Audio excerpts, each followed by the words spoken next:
which you can do. Go turn on desktop audio as well. Okay, you can do. Okay. Go turn on.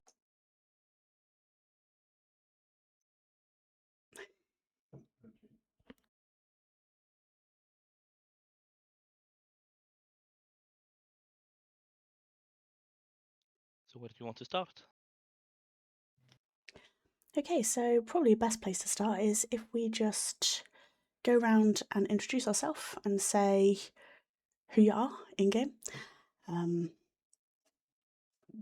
you went to Fanfest, is it your first time going to Fanfest? Have you been before? Where do you come from generally? And yeah, let's just go around and introduce ourselves is probably the best thing.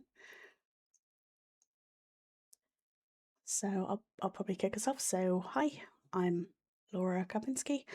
I am an EVE Uni member and I have been to Fanfest twice before. This is my third time going and I went from the UK.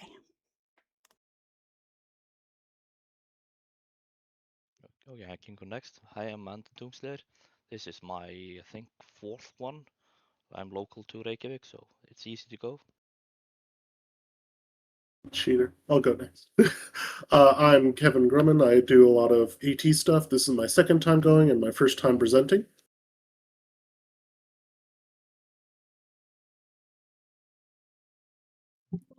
Sorry, go ahead. So I'm my unpronounced name, but people just call me Crow. So this is my third FanFest. I was also presenting, and I come from Canada. Hi. Yeah, so this is my third time going. I'm from the UK, and yeah, it's great to see everyone there again. Oh, and I'm Bates, but yeah, me. Oh yeah, I'm Leo. It was my first time after half year of playing Eve, and I came from Czech.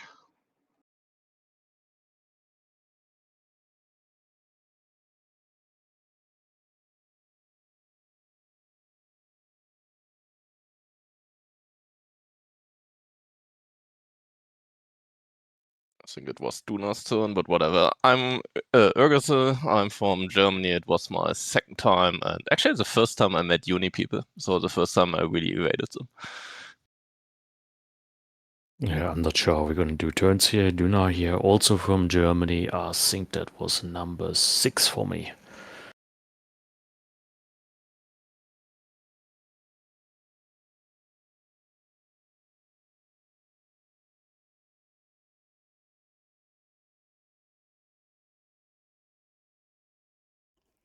I think that's everyone apart from Bijan. Do you want to say hi, Bijan? Yeah, hey, my name's Bijan. This was my first FanFest.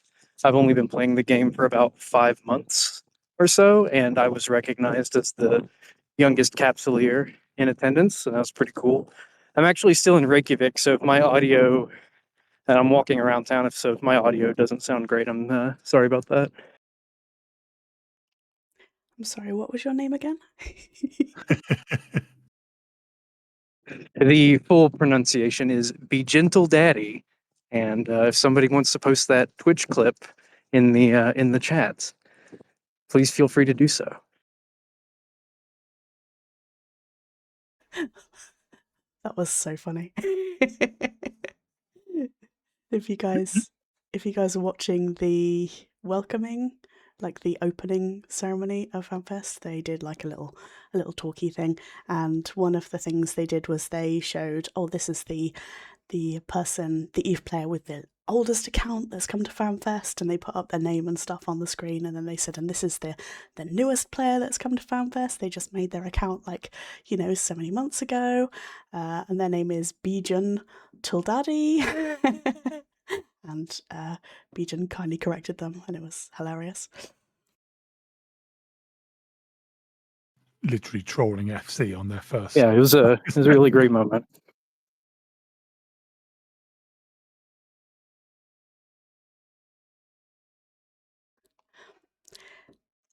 Okay, so let us let's start with the highlights, I guess, is probably the best thing. So, does anyone want to talk about the highlight of the whole trip? Does anyone have any moments that stick in their mind that make them think, yeah, that was my favourite moment of Fanfest 2026?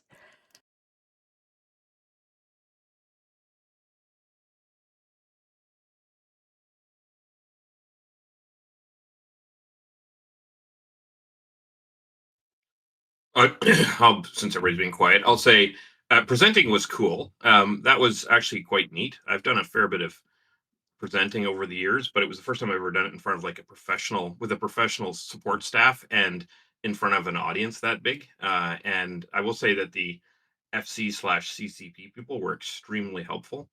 At previous FanFests I've been to, the announcement of the new in-game content was significantly more, I think, interesting than this year, because this year they weren't ready to actually launch the stuff, so that was a bit of a disappointment. But overall, I think it's just neat to go there and see all these people who are sufficiently committed to the game to spend that much time and money to go all the way to Iceland to listen to people talk about a video game.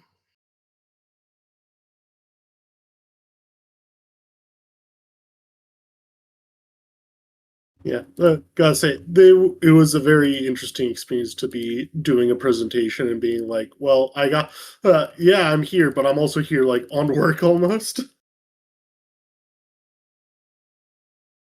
I think one thing that was very exciting that happened to me, at least, is that between when I came this year and when I came last year, that I went and became a more interesting person, like in the terms of Eve. And so suddenly people like know who I am when I should and like seek me out, which was a wild experience.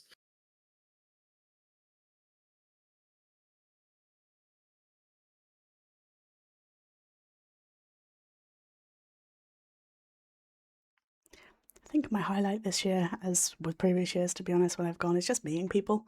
The talks and stuff are cool. I like going and hearing about the keynote and stuff, and but I'm going around all of the they have stalls where people are talking about their third party apps and stuff. There's loads of stuff going on, but my favourite thing is always just meeting people and kind of putting faces to names. Sometimes people I've known for a long time that I've never actually met in person. So I think that was probably my highlight again. Yeah, I agree with you. With the community building is the best part of it.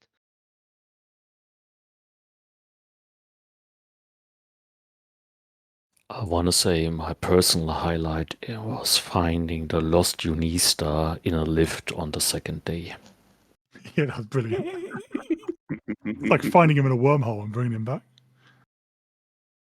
So we were preparing for FanFest. We did like all sorts of things. We established like an extra Discord to align ourselves, and then there was like the opening presentation, and they listed like which corporations are there with how many members, and it said Eve University 13. I did a bit of math and figured that number must be wrong, because obviously, like all Unistas, we would have caught them by now. And lo and behold, on the second day, we found another one in a lift.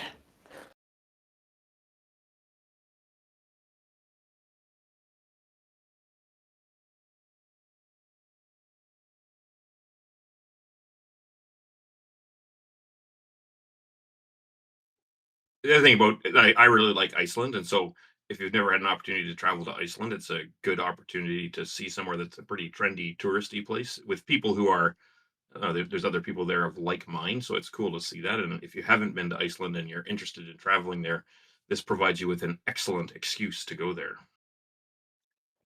I want to piggyback off of that comment because I'm still in Iceland. I did a trip all the way around the country in a minibus as a kind of like after FanFest is like an anniversary trip with my wife. And let me tell you, this country is probably one of the most, if not the most beautiful I've ever seen. And if you're coming to FanFest already, like I definitely at least recommend like a 1 day excursion before or after or during. I think they had one that was like during FanFest as well. Just like out into nature and like see all the wonders that Iceland has. So like even though I had the whole like fun moment where I got to be a minor Eve celebrity for my funny name, I think my favorite part of this trip was definitely getting to see the country.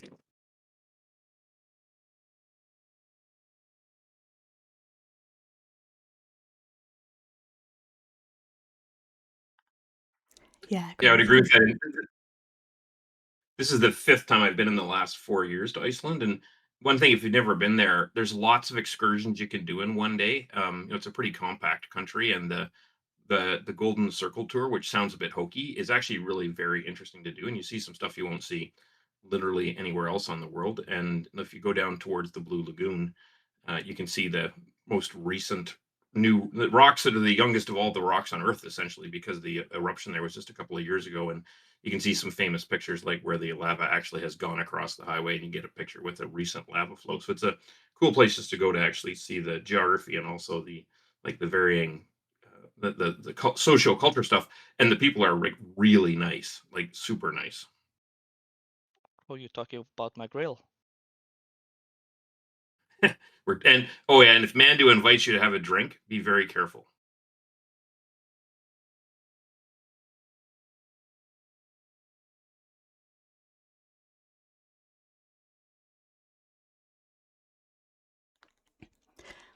Okay, someone has asked, what did you present? We had a couple of people here who did player presentations. Do you guys want to talk about your player presentations, what you were talking about? Kevin, why don't you go first? Okay.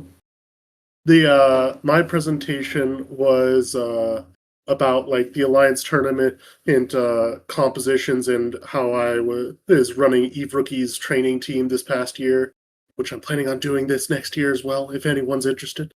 And so I had like a very nice graphic for the for like how is a comp put together, what is certain comps good at, stuff like that, and try to visualize that process.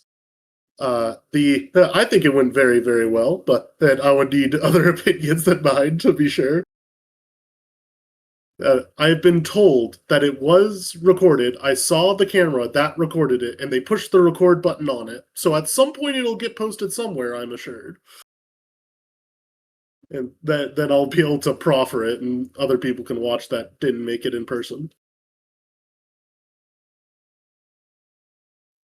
And I had a cool talk because at last year's FanFest, the CEO at the closing session announced that they were going to write the history of Eve in human blood. And by profession, I'm a hematologist. So I'm a doctor who specializes in blood. And in the fall of last year, I got a call from then CCP, now Fenris, saying, we have a problem. And I said, I know you have a problem. And so we did some work over the fall and over the winter, and we've got them to the point where they can fulfill their promise of writing the history of Eve in the form of an Icelandic saga, using period appropriate inks on vellum, which is calf skin derived paper, and be able to look capsuleers in the eyeballs and say that you are in the ink. And interestingly enough, I was really pleased. I don't know if people heard the final number, but there was about 1,200 people who could have participated in the blood sampling exercise, and over 700 ultimately did. So I was really impressed by the fact that the people were sufficiently dedicated to actually be interested in participating. So I will continue to shepherd that project forward. And then coming out of that is another project, which hopefully we will announce over next year, which I'm sworn to secrecy on, but which is even weirder than writing the history of Eve using at least components of human blood.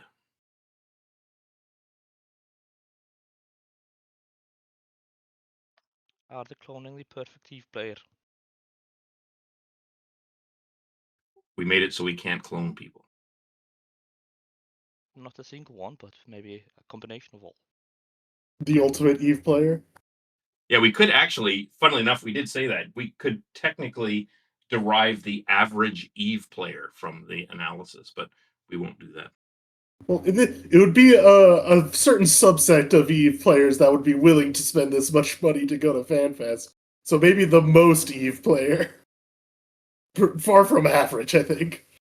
Actually, that's another interesting statistic that they said at the start, that the average person who attended and put their who spelled their in-game name correctly had 7,000, I think it was 7,800 hours in game. And as part of the project I was doing with then CCP, now Fenris, they gave me my hours, and my in-game on my main is 7,800, and my in-game on all 4 accounts and 12 tunes is 15,400 hours. So that's another remarkable thing about Eve FanFest attendees, is how ridiculously dedicated the population is.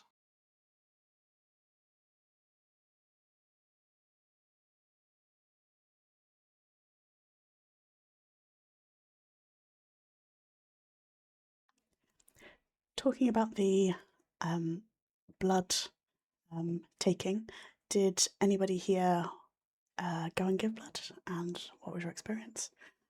I did. I went at a quiet time, so there was like a big queue at one point, so we avoided the queue.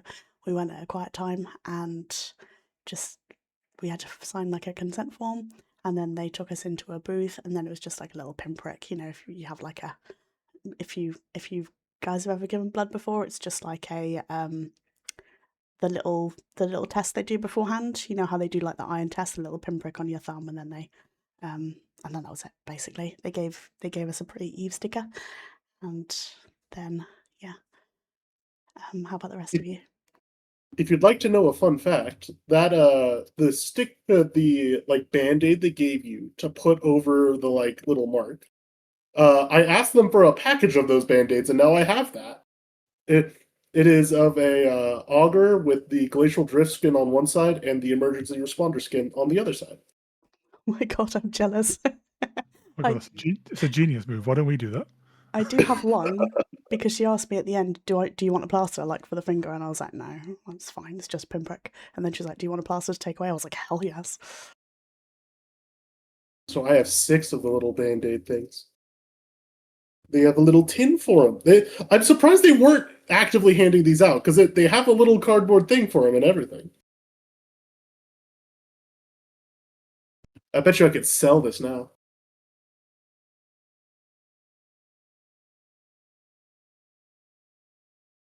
eBay?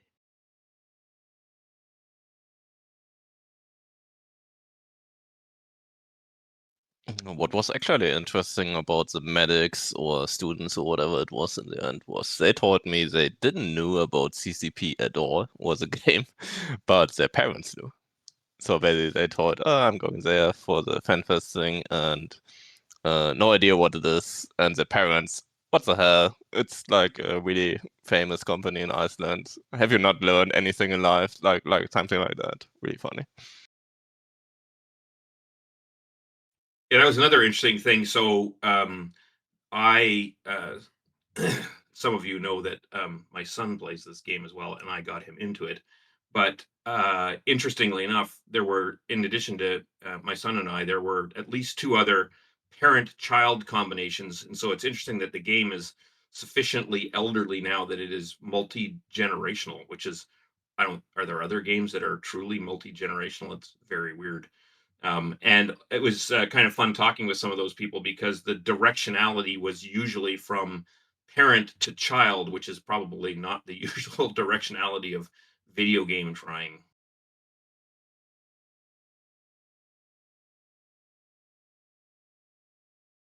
There was an old video by Scott Manley. I want to see if I can find it of him teaching his young daughter how to gank someone in high sec. I have found the video.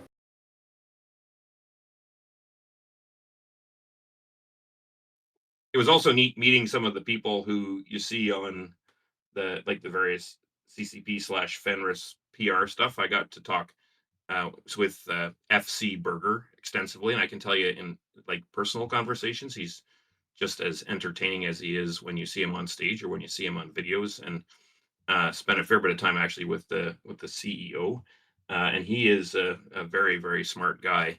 And some of the stuff he thinks about, particularly with respect to the game, is really very interesting. But also because Eve is one of the original sort of MMORPGs, and certainly one of the longest lasting, he has these incredible contacts with people who are, in the news all the time as IT leaders, because he was kind of in the generation before some of the really famous IT people were around.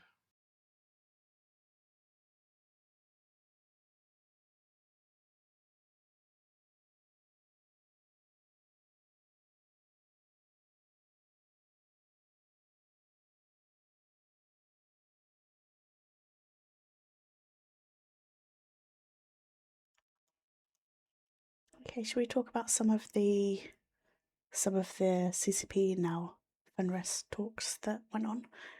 Let's talk about the keynote. What did you guys think of the keynote when you were attending? The keynote, for people who don't know what it is basically when the developers announce changes that are coming up to Eve in the next year. They announce the big changes that are coming up.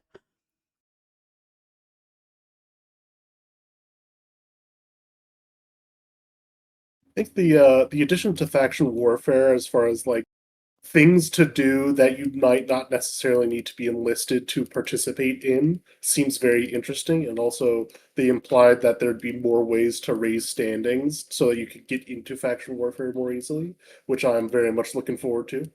That's the reason I haven't done any faction warfare, is because I'm not going to spend hours fixing standings on it.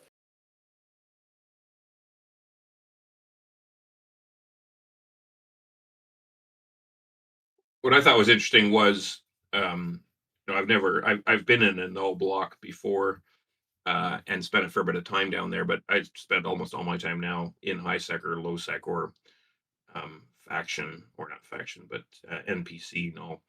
And the upcoming stuff is predominantly not focused on null. There has been a lot of changes in the last few years of the changed null sec dynamics. This year, the upcoming one in June is predominantly focused on high sec changes and empire changes, which I think are actually going to be really good for getting people more engaged in the game. The other thing that they're really pushing towards, and they did a little bit of this, but you can see it's coming up even more, is that participation in the events that are going to come up with the changes are actually going to change the structure of the universe. So, for example, if one side wins, a new gate will go in, or the ownership of a system will flip. It's all so they're driving towards, I think, having the players get more involved in big longitudinal in-game events, which are actually then going to really change the structure. I think when they spun off Pochvan a few years ago, that was an experiment for them, and it's been a huge success from their perspective. So I can see more and more of that coming over the next couple of years. And at some point, they didn't talk about wormholes at all, but at some time they're going to have to do something about wormholes, because they haven't got any love in a long time.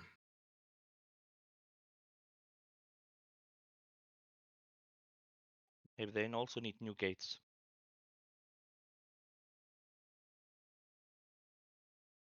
New gates where? Cheetah?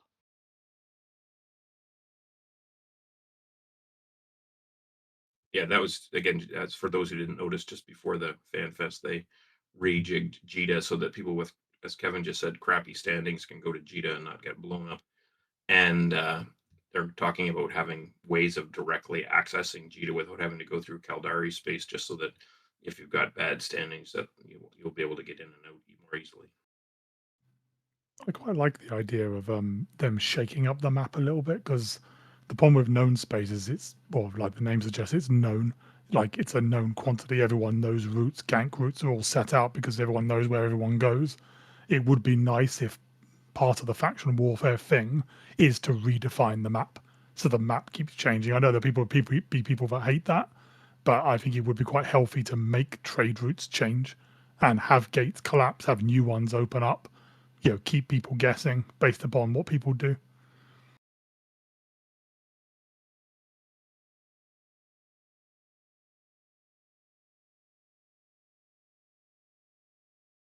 Thank you for coming, Leo.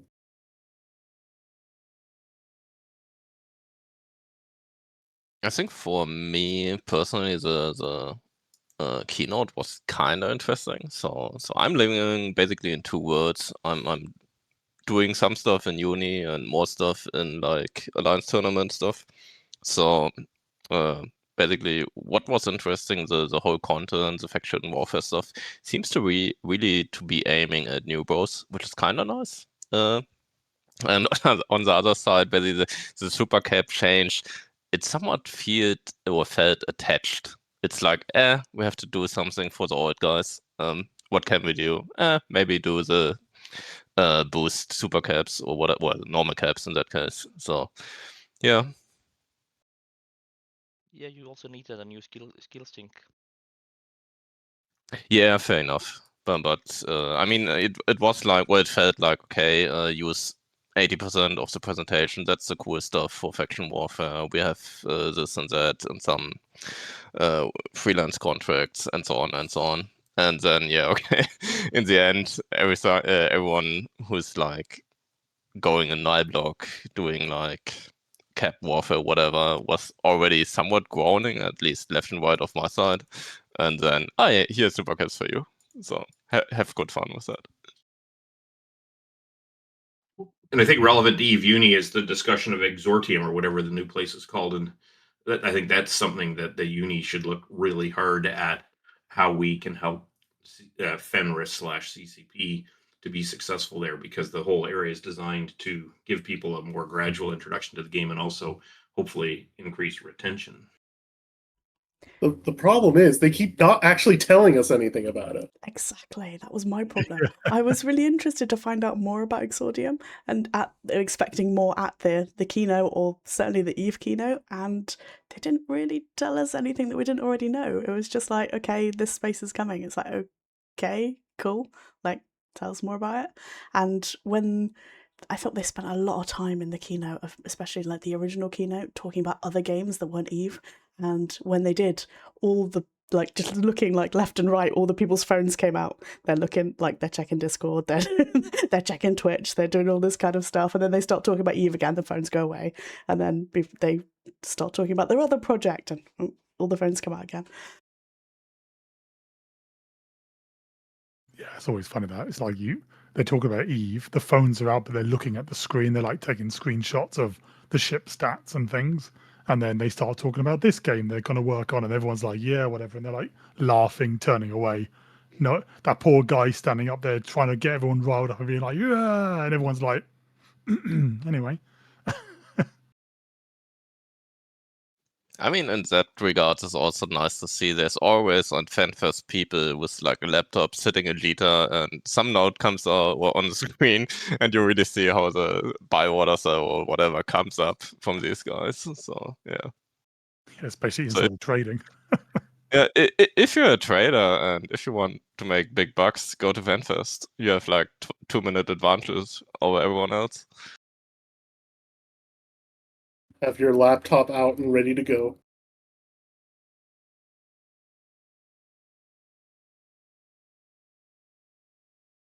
It was also cool there to play that old version, going way back to when I first joined the game a long time ago.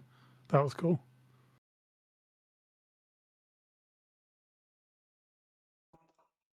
Yeah, so the background of that was they found like how they say they found. Yeah, they found they found an old version of the game going back to, was it 2012?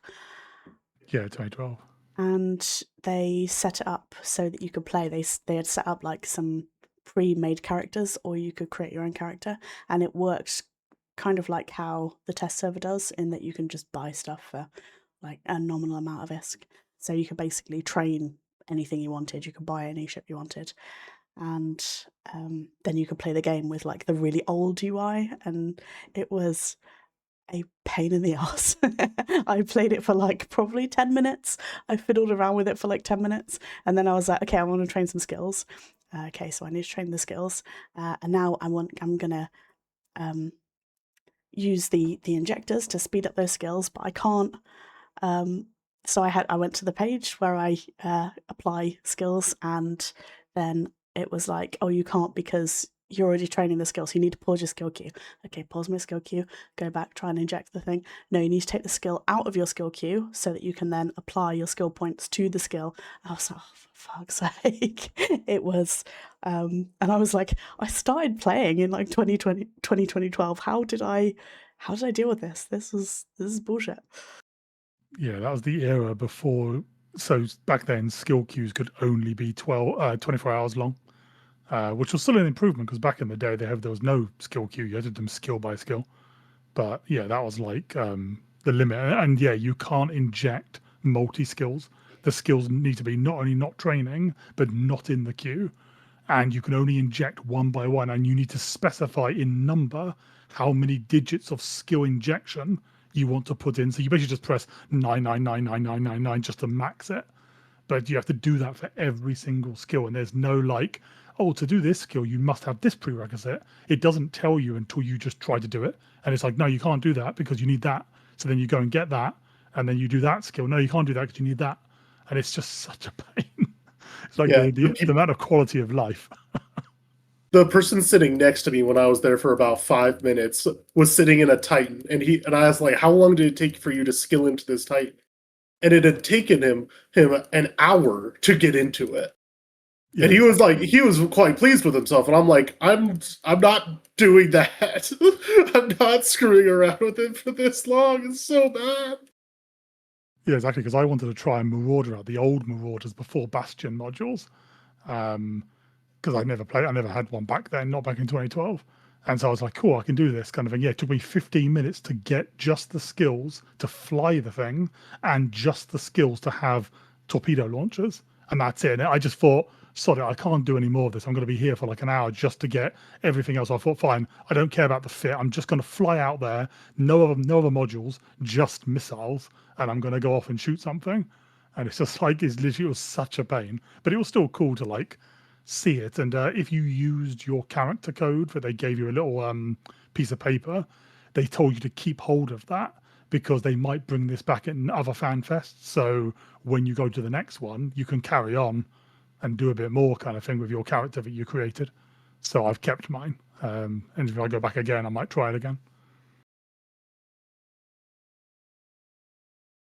People were joking, are they going to do like an Eve Classic, like how WoW had WoW Classic?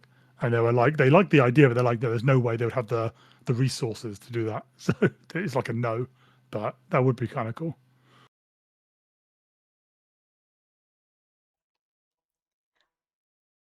And in terms of other stuff that was going on, so the venue that Fanfest is hosting in is Harper. It's a massive venue, like a big concert hall and all this kind of thing. And they had the main room. I think they had two other rooms for like smaller talks, and then they had various other stuff like the classic Eve thing.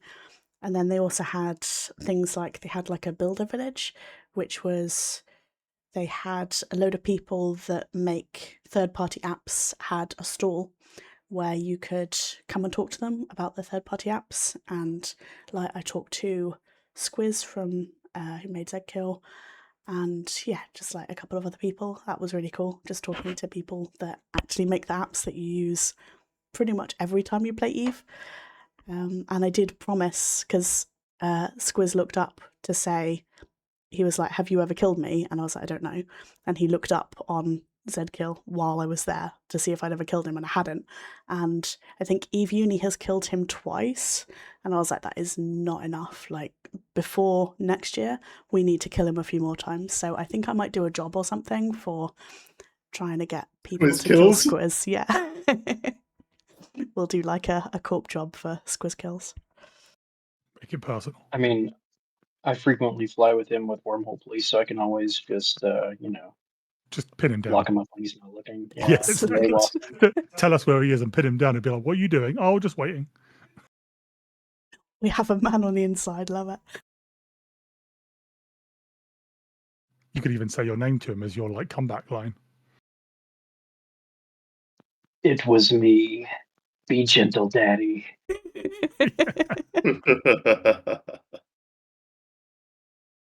Yeah, it was cool to go down that side part and see all the apps and stuff and the people. And the board game people who are literally just telling you, they're just like, please take stuff. Because basically, I don't think enough people were going to them because it's a bit hidden and like doing stuff to do with the board games and the little 3D printed figures they had. And on the last day, the guy was literally just like, look, you spun the wheel, you won a Mimitar ship. I don't care. Take one of each. Just take them. I don't want to pack them up again, kind of thing. So I ended up just taking like I took a Mimitar, I took an Amar, just like, oh yeah, fine, I'll take them. Oh, what about the stickers? Yeah, take the stickers. Take the stickers. Okay, take 5 copies of those. They also had a painting station as well, where you could paint like miniatures of Eve ships, and some of the miniatures that people painted were really cool. They had like some on display, and they showed some on their screens. They were so cool, and I think they were going to take some skin ideas from it. Yeah, I'm going to drop some pictures of that. I took some pictures of those.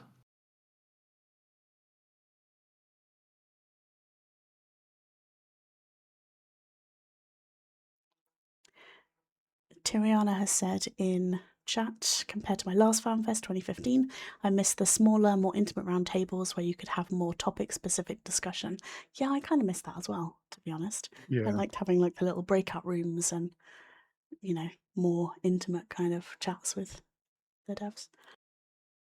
Yeah, there's another because before on the whole ground floor they used everything on that, but this time there was no ground floor stuff at all, really. It was a bit of a bummer. Those panels usually added a lot to the excitement and Fanfest being useful for connecting.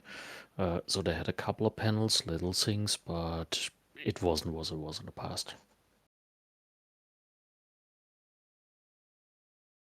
So I very much agree on that sentiment. They certainly lost some value there.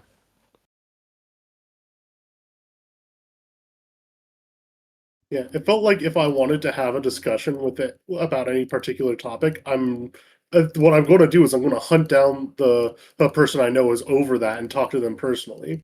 It can't be like a forum kind of deal.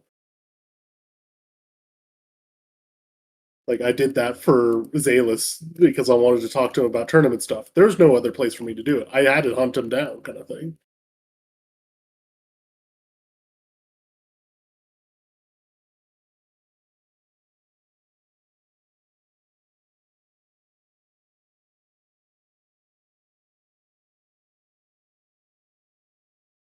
I think they're pretty receptive to feedback. So if people want, like, I think that I would agree that I missed that, and it would be worthwhile bringing that to their attention if people have opportunity to talk to Fenris about trying to bring back some of those sessions. We had one a couple of years ago where we were complaining about why new bros were getting killed in high sec, and out of that discussion, I know they made a couple of different changes, which I think were quite positive about getting rid of some of the high risk activities.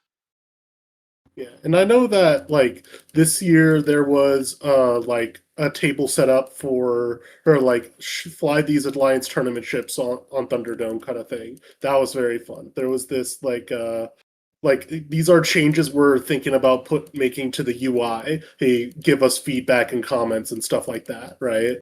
That was very helpful as well. And it felt very good, especially with the UI one, because they had like a wall set up where you could make your note if it was relevant, kind of thing. Oh yeah, that was good. Actually, Leod won 3 rounds of that, although 2v2.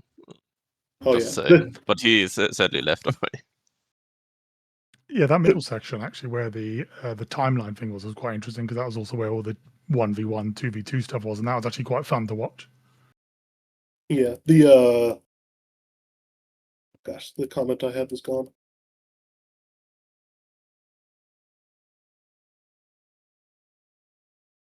But yeah, also to that area, what I think was really interesting was there was a booth with the new or maybe new UI changes. So they had Betty and sample that could it look like. You have like a clear countdown when it decycles or cycles on and stuff like that, which was kind of nice. And talked like an hour with that guy. And yeah, it was like, okay, that could be coming in Eve and whenever they get the budget was the time, I guess. But yeah, what good talk with the UI guys. Also, probably nobody mentioned it yet. There was a knitting area. So if you're into that, Fanfest perfect for that. The Knittadol, they called it. Yeah. They took all the best seats. That was the really comfortable area where the knitting was.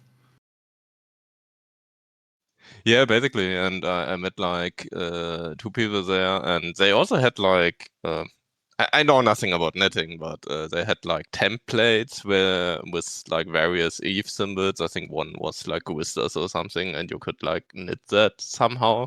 So that was really fancy. Didn't they like bring people to Nittadell like snacks periodically too?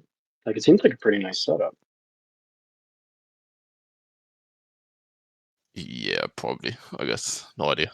Just lurked there every now and then. If some people who I know basically was just sitting there, and it was really comfortable. So they also had like self-made bake and other bakings and so on. So it was like, yeah, okay, get a cup of coffee, chill down. It's a little bit further away from everyone else, so yeah, it was really nice. Maybe that's what I was thinking of, the coffee and stuff. We adopted someone's snacks on the last day. Yeah. We went and sat down in the area. Was it during the party? We went and sat Yeah. down during the party, like the area next to the Nittedal, like a bit further down. And there had been a corpse sitting there who'd kind of all been sitting together, and they'd all brought snacks and drinks and stuff, and they were all sat out on the table in the middle. And when we arrived, they were just like, "Yeah, just help yourself."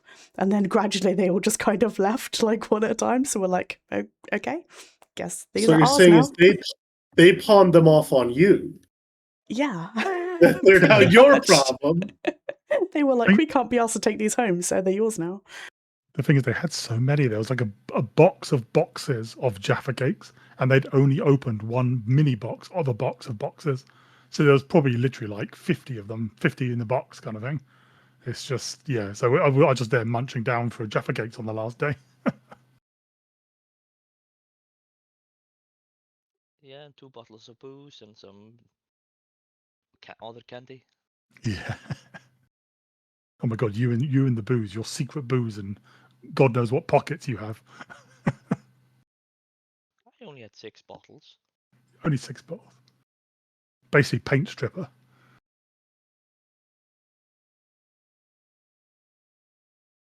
Although to be fair, that booze you gave us when we were in that place on the top floor, that was actually quite nice. Not the dark. Well, actually, no, the dark one was alright, but that was interesting.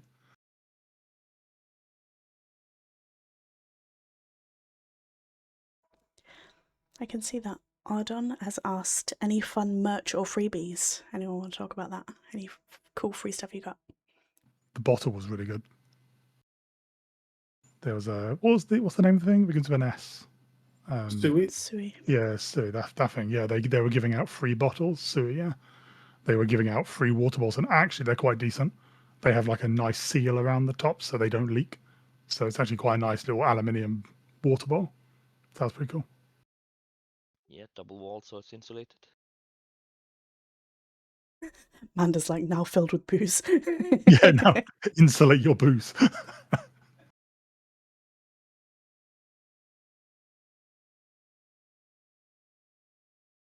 And of course, you had the general merch that people were giving out, like the various alliances and corps had coasters and stickers and lanyards, things like that. And then obviously you had the various partners and things and their booths, and they had their merch, like and all the kind of easy related stuff. So like Zed Kill, they had their merch and things like that.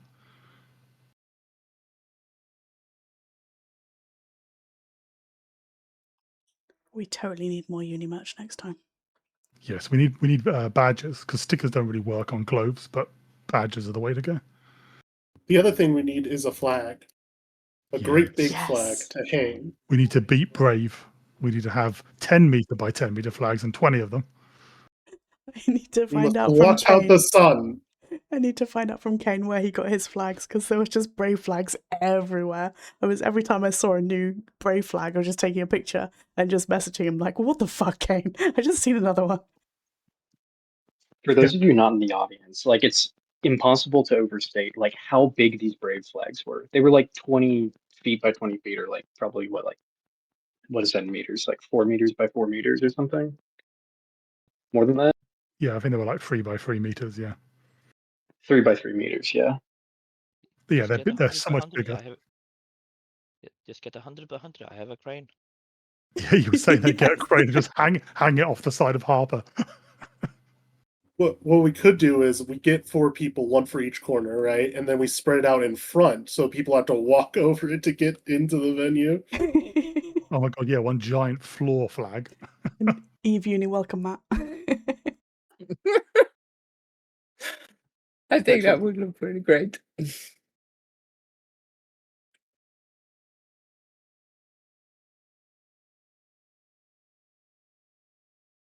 The award thing was pretty good as well, actually. For the first time they've done awards for various people and groups. And not just because we won a category, but it was also pretty cool. Yeah, it was good to see recognition of some content creators. and especially the foreign language one, because that's often a thing overlooked because it's an English game written in English and all the rest of it. So it's like I'm now following the one who won that foreign thing, the Russian guy. And it's like it's interesting to see all those because it's like they're worth checking out because if they're good enough to be up for nomination, they're probably worth watching.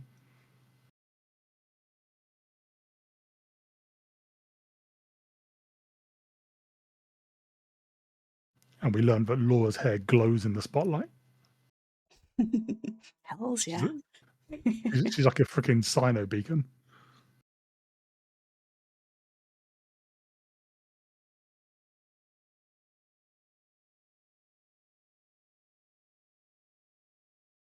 Hi guys. Hello, Caroline. You didn't introduce yourself. Go. How do you want me to say?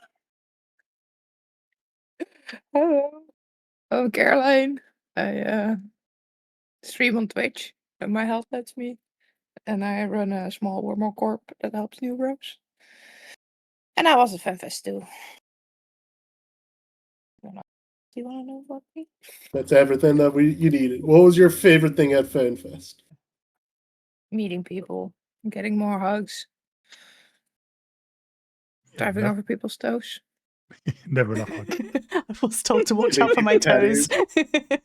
I like that was like wholesome, like oh more hugs and running over people's toes. It's just like and the violence. Equipping the denizens with cat ears. Yes. I started the first year, right? And I brought 50 cat ears to Fanfest because I heard that it was like a meme. And I was like, yeah, they're cheap. I'll bring 50. It didn't take 20 seconds or they were all gone the first edition. So the second Fanfest I went to, I took about 100. And then more people started coming and they finished again in about a few minutes. And then this year I brought 250 and I was still chased the rest of Fanfest. Lady with the cat ears, do you have more? I need to get cat ears from you next time. Yeah. I love seeing people walking around with the cat ears. Yeah. It's a beacon because you know who gave them out because there's only one person giving them out. So you're like, okay, I see you've met her. Yeah, the thing is, Crocus, my boyfriend kind of doesn't agree with the cat ear idea. So every time I buy them, he yells at me. He says, "No, I'm not gonna take them. It's too much stupid ears. I'm not gonna wear any. Go away, Carol." And then I still managed to sneak him into the bag. So far it's been going well, and I will. So you need to get like 25 of them a month leading up. Then you'll have plenty by the time we get there. I mean, ordering them in is easy, right? Because he's at work every day and I'm not. Like, I'm stuck disabled at home. I barely ever leave my house. So I can easily receive packages and hide them. It's more the packing the bags when we're going to Fanfest. That's the dangerous part. Just contact FC and pre-ship them to their offices and then pick them up when you get there. Yeah, but they don't want cat ears. That's the problem. Ooh. They don't want to give us the cat ears. They also always don't want to wear them, and then I have to force them into it. FC Moss is into cat ears. Mm-hmm. There's a few that like cat ears, but it's generally a bit of convincing. They're like, no, we can't. And then it's like, please, oh, just for a picture. And then you just wander off.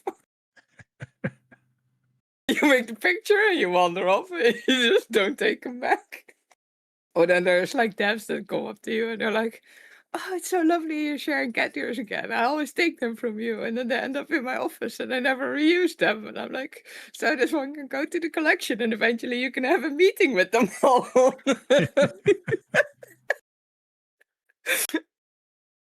I mean, just call them wolf ears next year.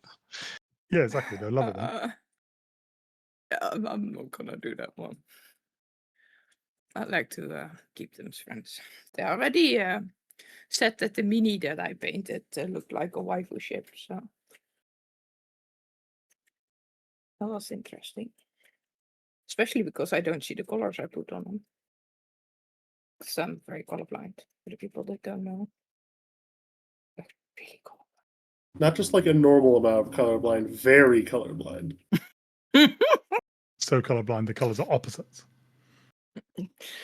So colorblind that I see black, white, and gray. And a bit more gray than gray. But yeah. That's super I rare, don't see isn't it? colors at all. Yep. Super. And I got another long list of health issues next to it, but yeah. I think still the color blindness is the easiest thing to deal with in life. Maybe because I got born with it. I don't know any different, but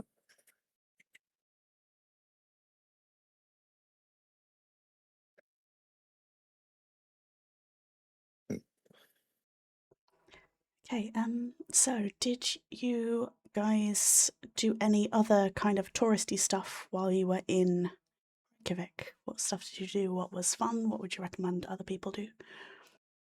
I'm going to say one line, and if you're in the know, you're in the know, and you're going to laugh. For the children!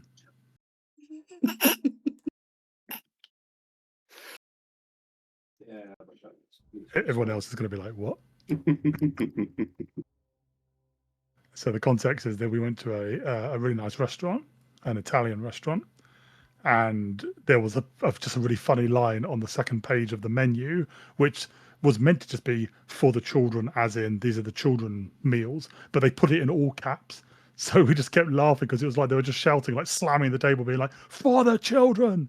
And also it had a waiter who was the most grumpiest waiter I've ever seen. Just like, he just wanted you to fuck off, basically, at the end of the day. He did not want to be there. Like, are you done with your food? Fine, fuck off, please. Don't even want to be paid. Just go. Just get out.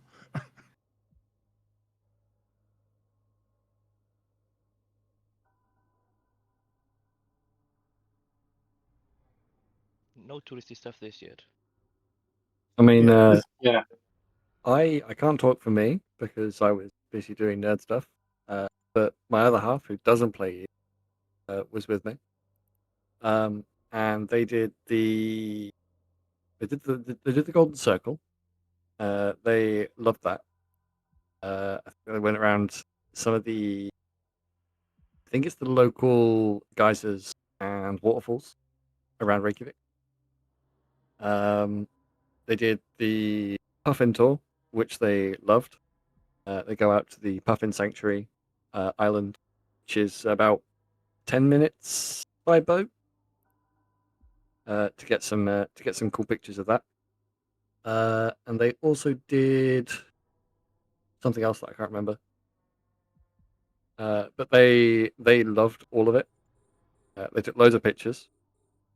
I haven't seen any of these pictures. But they really enjoyed all the sites around. We did do a museum tour around some of the museums. I think that was maybe like, I think it was about £40 for the ticket, but the ticket gives you access to the majority of the museums in and around Reykjavik, and discounts for the ones that aren't included in the thing. I on Monday after everything else happened, I did a glacier tour that I went out into.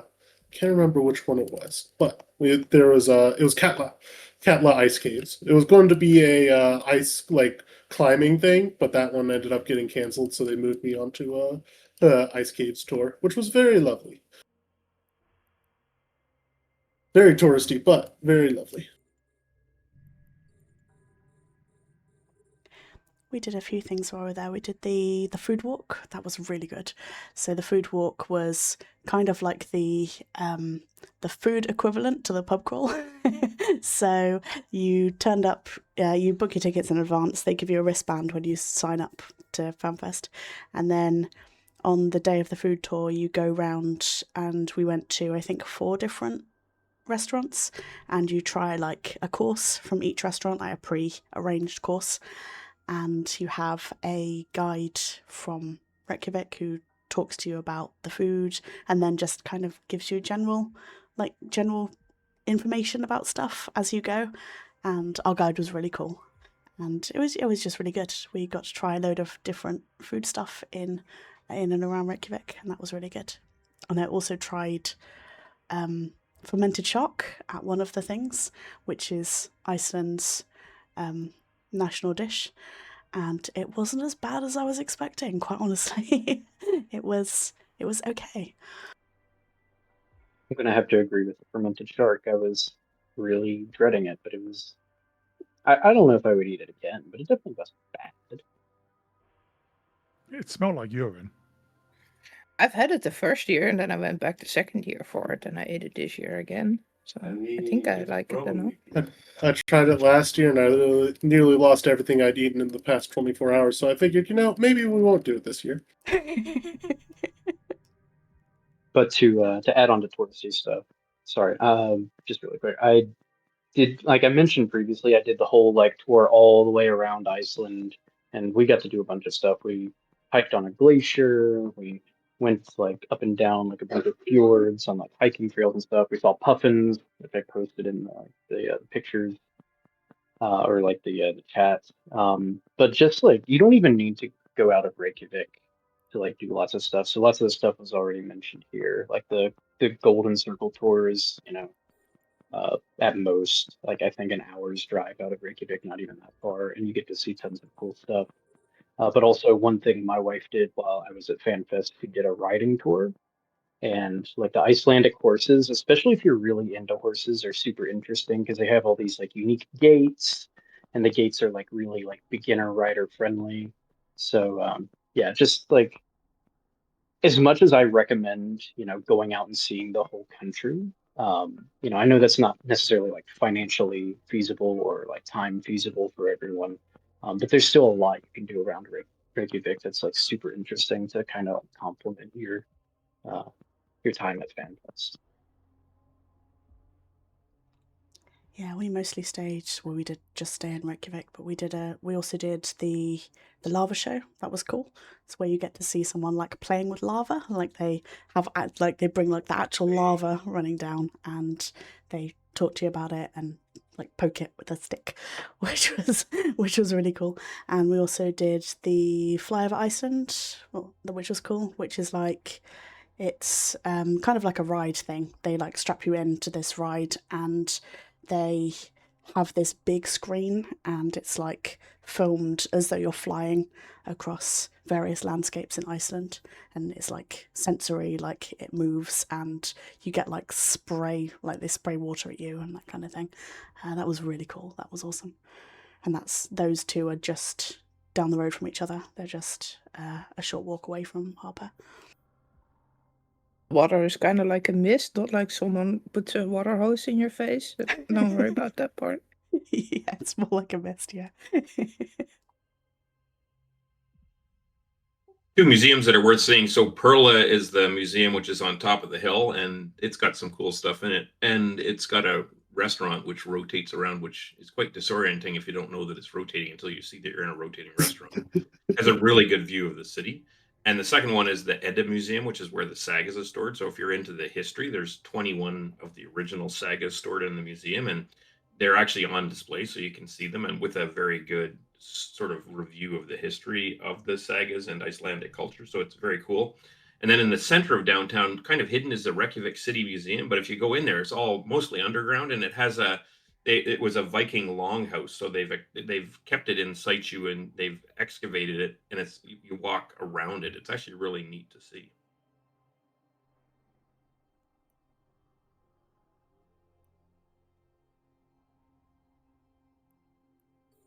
And if you want to go on a little expedition, if you use the scooters, if you're comfortable using the scooters, you can go all the way out to the footpath, which is right out at the far. It's basically sticks a little bit out into the North Atlantic, and there's a geothermally heated footpath that you can sit there if the weather's nice and look out over the ocean. It's beautiful.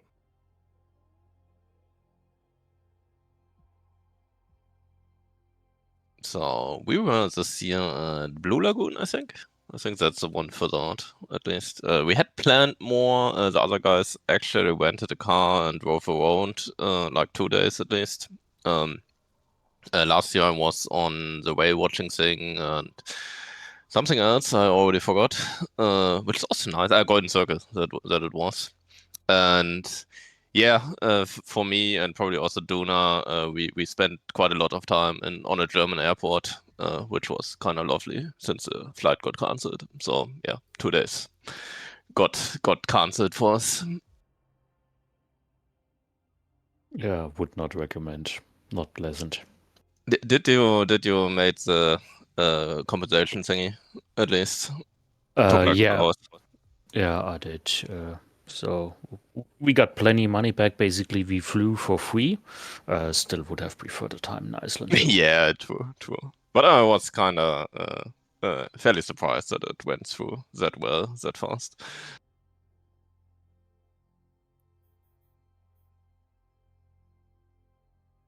I do think for people who are attending next year, having this group and the chat set up separately is actually super useful because you can provide suggestions about where people can go. And I would agree completely. Like, again, that was the 5th time I've been to Reykjavik, and there's still things in Reykjavik that I'm finding within walking distance of the downtown. So there's lots and lots of stuff to see and do there.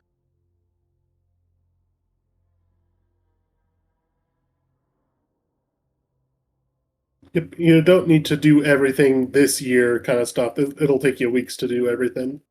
But if you're going to go back year after year, there's lots to find and do the next year kind of stuff. Yeah, also you don't need to rush it. So like 1 year you can do like a drive around half this island, then go to Fanfest, do the other half next year, do city tour.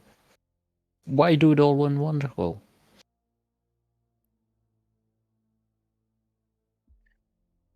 Our first year started on a Monday and went back on a Monday. Our second year did the same. And this year we did even Sunday to Monday, which is a day extra. Not 7 days shorter. But we've only stayed in Reykjavik and done stuff there and took the tours that were offered with the devs. The first year we did west of Iceland. The second year we did the Golden Circle, and this year we did the South Tour. I can also confirm that a lot of the stuff in Iceland is pretty wheelchair accessible. Not everything, but a lot of it is. The last 2 years of me have been trying to find out what is and what isn't in the world. I can say that Iceland so far has surprised me and been pretty well in that regards too. Yeah, there has been a big ramp up in the last few years. I mean, they knew that I was coming, right?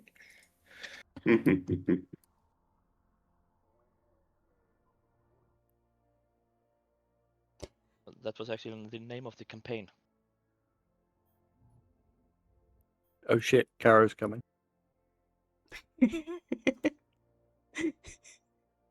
Just in Icelandic.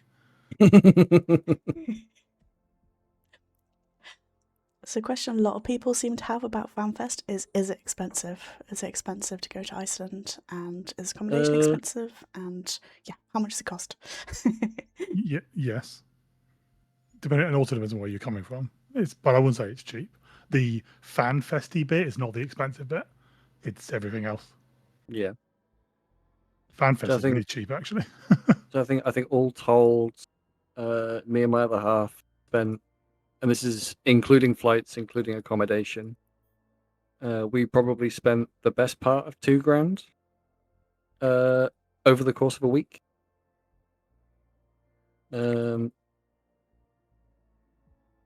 And I mean, worth every penny, without a doubt. But yeah, and I would say if you're not going to eat very typical like Icelandic foods, if you want cheeses, if you want dairy products and stuff, it's going to cost a lot. I mean, the first year we went, we stayed in an Airbnb, and we're like, okay, so it's an Airbnb. Let's just go to the shops, the 9-11 or whatever thing, and like 7-Eleven, whatever, it's not 10-11. Yeah, very different thing. Very different.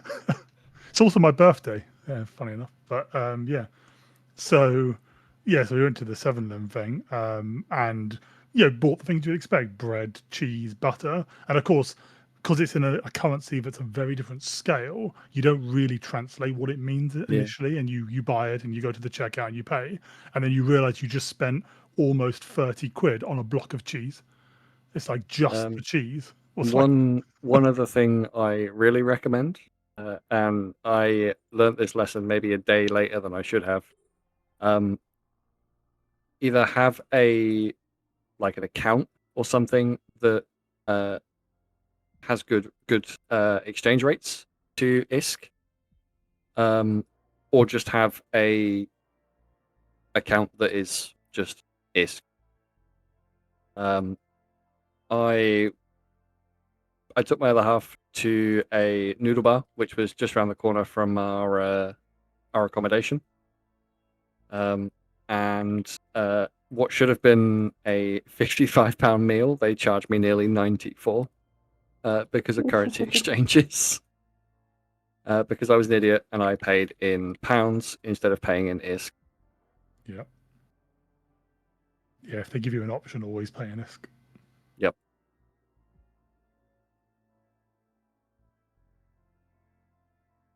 After I learned that lesson, it wasn't so bad. Yeah, and definitely don't just assume that because things are on the shelf, they're all equally priced. The prices will jump like very differently just from the next item on the shelf.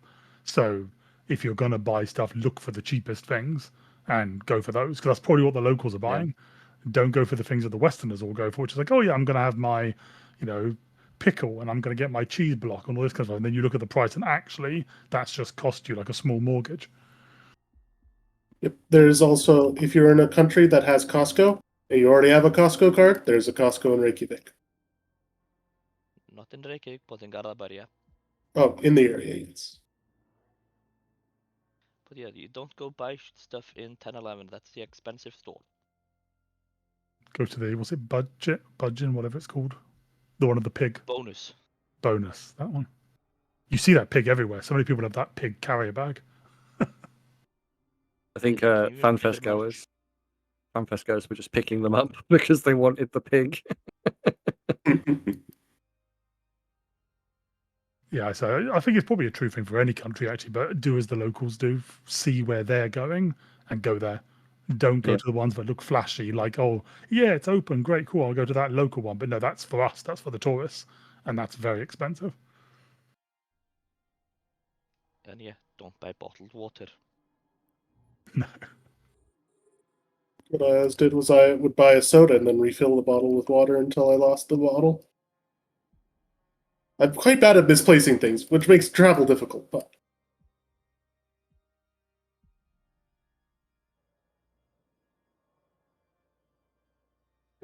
One thing that always impresses me, notwithstanding the cost, is how easy it is to get to Iceland, because it's a short flight from the UK, it's a short flight from the Scandinavian countries, it's a short flight from Germany, but from North America, it's also pretty reasonable. And almost all the flights are overnight flights, so it's a bit of a pain in the butt because you leave North America late in the evening and arrive there early in the morning. But it's also nice because as long as you can stay up for that whole day, the jet lag is actually pretty, in my experience, actually pretty mild, and you get over it pretty quickly. And the airport's pretty nice. Helps. It probably helps that, like, as someone who flew in from the United States, that my schedule was already kind of dictated by Eve beforehand. Yeah. And so my sleep schedule didn't misalign that much versus what it should have been. I also love the part about FanFest where if you plan events and stuff for during it, as like organization or a dinner with your friends or something, you can tell them and explicitly mention that the event is in Eve time. Because they're always on Eve time in Iceland, and it always makes me so fucking happy. Like, I always note everything to everyone as this is an Eve time. This is an Eve time. Every dinner, every tour, everything. And it's so gold. I mean, the funny thing for me was I had to get used to not translating Eve time to my time. It's just time. Yeah. Okay, Zolp, hi. Zolp is here. So, do you want to introduce Hi there. yourself? And Aaron also has appeared, but has not introduced yourself. So, yeah, who are you guys? Where are you coming from in the world? And how was your FanFest generally? Hey, thanks for having me. Sorry I'm a bit late. Zolpidem. I've been with EVUNI for 5 years, former officer. I'm in Toronto, Canada. Was my very first FanFest. Was quite a fun experience. I'm Aaron. I'm one of the leadership in Eve Rookies. I'm from the UK. This was my second time in Iceland, but it was my first FanFest. And I must admit, I really enjoyed being in the presence of nerds. Yeah. That's, I think, the really good thing about FanFest is you have something in common with everyone. Just everyone who's in the bar, everyone who's round, like wandering around Harper. You've immediately got something in common with them. So that's really nice. Also something very unique to have in common, right? We all spend many hundreds of hours on comms on Discord or TeamSpeak or any of those things, and being able to be in person with people that know and talk about EVE Online is very unique. That's something you really stumble across in real life all that much.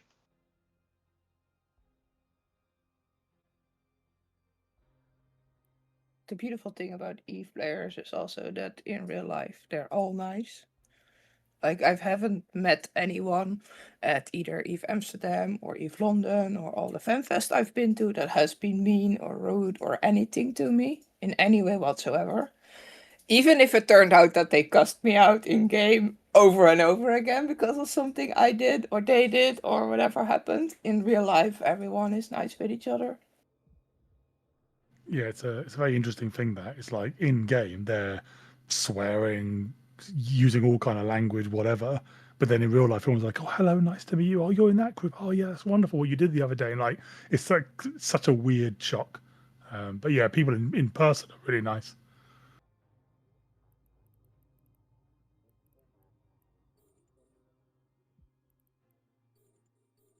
Was it last year that someone, no, the year before, where someone said to you, Laura, like, "Oh, my corpse just declared war on yours." It's like, "Oh, we did that just because we were bored. Like, I've got to keep your people back home busy." That was the first year I went. Yeah, it was the CEO of RVB declared war on EVUNI in person by telling me in person that, oh, by the way, we just decked you. That was interesting. A hand-delivered declaration. Absolutely.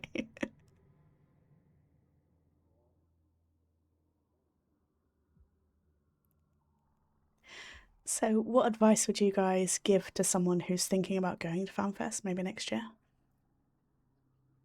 100% do it. It is a lot of I fun. agree with You'll meet that. a lot of people. And everyone is as happy to be there as you are. If you're going to go, make the decision early so you can get early flights so that you can buy the tickets when they're cheap so that you can book your stuff ahead of time and all. Yep. Yeah. Also, then you can And check Black Friday. And you could also tell all your court mates to go that this is the year that you're going, so they should go too. Yeah, and if you do it early, you can also start budgeting for what you're going to need money-wise while you're there. And tell your leadership to hurry up with the flag. Yeah, don't fly back on a Sunday. Yeah. And if you do, don't take the 6 o'clock flight. Yeah. When we met you on the bus, just like all of us looking dead, just like, yeah, hello. It's 6 a.m. I'm not going to say anything more than hello. If you're going to stay extra time, wait that time more towards after FanFest as opposed to before. Because a lot of people, that's usually people will get there stay later rather than get there earlier so you can interact with more people. Yeah, I really want to support what Kevin just said. I had the chance to take a bit of a vacation with my wife around FanFest, and I got there for a 10-day in total. So we spent a lot of great time hiking and discovering Iceland right before FanFest. And if I would have to do that again, I would probably do it after, because the event itself is so intense and a lot of fun that it's kind of a hard transition to go from FanFest straight to the airport back to work. I think it would have been much better to just show up from work, go to Fanfest for 3 days, have a little bit of alcohol, and then go on vacation for a few more days after that. So just something that I think would have been a better planning on my end. And confirm, Yeah, it's but been also the player organized events, like the extra karaoke's and pre-mixers and all that stuff, they all start from the Monday already before FanFest. So if That's you're true. really going to meet other players and stuff, those 3 days in front of the event, they are pretty important to meeting everyone, and they're always announced on the Eve Discord. They're announced in the Mega Blog. They're announced basically everywhere with where it is, how late, what the event is about, and stuff like that. So keep an eye on those if you want to meet more people even before the chaos starts. And don't forget the Fanfest flu. I have no idea what you're talking about. I avoided that completely. Yeah, same. People complain that they got pneumonia from someone on our tour bus, and I'm the one with the super weak immune system, and I didn't get anything, so I still don't know what they're talking about. You're just built different, Kara. That one we figured out already, right, Yogurt? Maybe Yeah, you're Typhoid Mary. Maybe you're the one who gave it to everyone else. Yeah, I got pneumonia. I've been dealing with it. Feeling better now? Bit first day without high fever.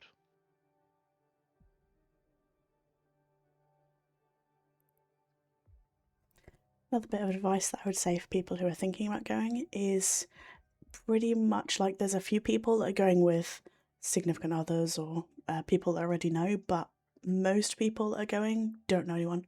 They're going there on their own and they meet people there. So don't feel like, oh, I can't go to FanFest because I don't know anyone, because nobody knows anyone and you'll meet people there. And especially if you're going like this year, we had a separate Discord for it was uni and friends who were going to FanFest, so we had a load of people who were like, hey, come and join our Discord, and then we arranged meetups and stuff. So there's always someone you can just throw in the Discord, hey, is anyone going for breakfast this morning? Or you can just ask stuff in there, and there's always people around to do stuff. So don't be put off by the fact that you don't know anyone, because you'll meet people when you get there. Also, don't be shy. So just talk to people, honestly. So everyone, I met like streamers, I met Nano Gang guys, I met whatever, some high-sec guys, which are mining since 20 years and had their university or whatever. So, and even if that's nothing for me, they have pretty cool stories about the time in Eve. And sometimes you just listen, sometimes you tell your own story, and yeah, that's what FanFest is about, at least for me. Just talking to other people, hearing different perspectives, I guess. Yeah. I was especially impressed by content creators and streamers. They were very good with just meeting people and being chill with it. I think we tend to forget that he is a fairly small and close-knit community. So these guys are not, the Asmongold of the world with millions of viewers. They're a guy like you and me, and they're more than happy to just have a drink and shake your hand. And I haven't found anyone that was, too good for the rest of us. It was very, very nice feeling to meet these guys and just be chill with them. There was like a partner lounge for people who were in the Eve partner program. There was a bit at the very top floor of Harper, which was you had to go through like a security thing. You had to have like a partner badge, and you could go up there and just kind of take a bit of chill time. And I think it was really intended for like streamers and people that were getting asked questions a lot, which is nice. But yeah, sometimes you just want a bit of chill time. So that was pretty cool that that Fenris provided that, because it was just a little chill area where there was just like coffee and snacks and stuff, and you could just go up there and drop off stuff and be a little bit more quiet. Good views up there as well. Yeah, amazing views of the mountains. Yeah, I've been up there. It's a nice place to be. I don't know if you guys talked about it before I showed up, but I was impressed by some of the station and exhibition that they had, in the sense of the kind of thing you couldn't do if you were not there, right? For example, that little PlayStation where you could try old version of the game and do the whole walking in station thing. This was before my time. I thought it was pretty cool to be able to try that, which otherwise you can't do. You can't just load an old build, right? So there was a lot of things like this all around the convention center that was kind of a unique experience that is very specific to that event. I thought this was pretty cool. One thing in that center area I quite liked was the giant 3D model of the Gita 44 station, and then it had little booths around that model and time capsules, and you could basically pick up the time capsule of any period of years that you want, put it on the booth, and then you could scroll through the history of that time period.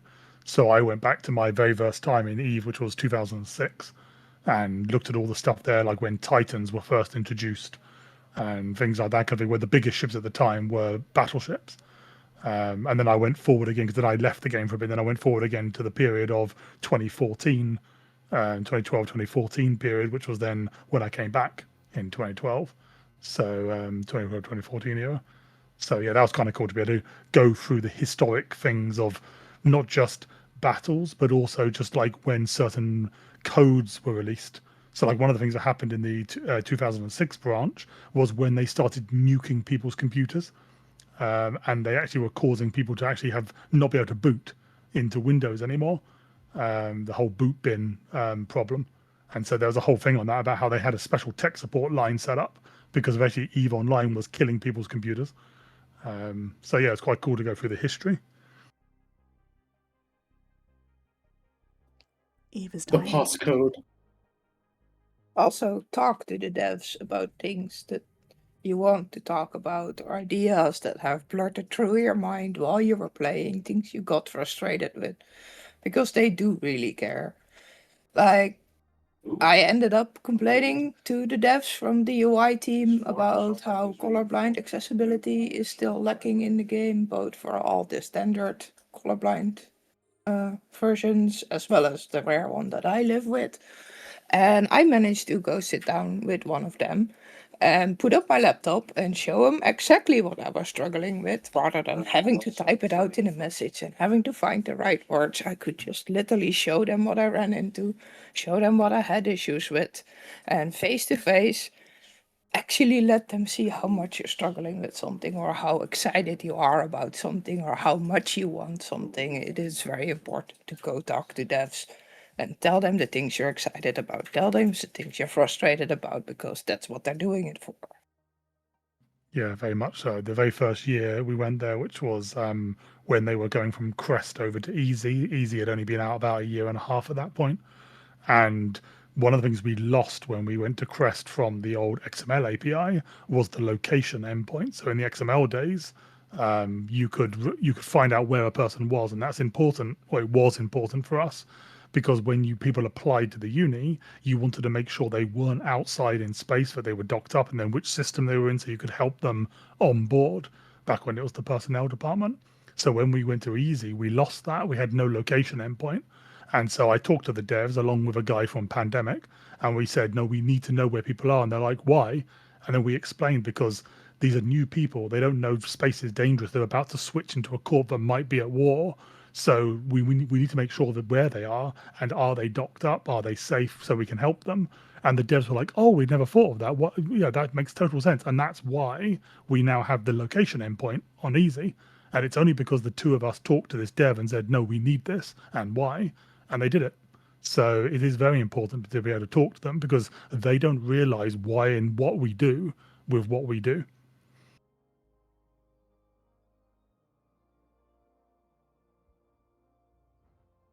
Yeah, there's tons of the developers that are just wandering around the convention hall. It's not hard to find. If you're looking for someone specific, you could usually ask around, like, hey, has anyone seen this person or that person that I'm looking for? And you'll be able to track them down.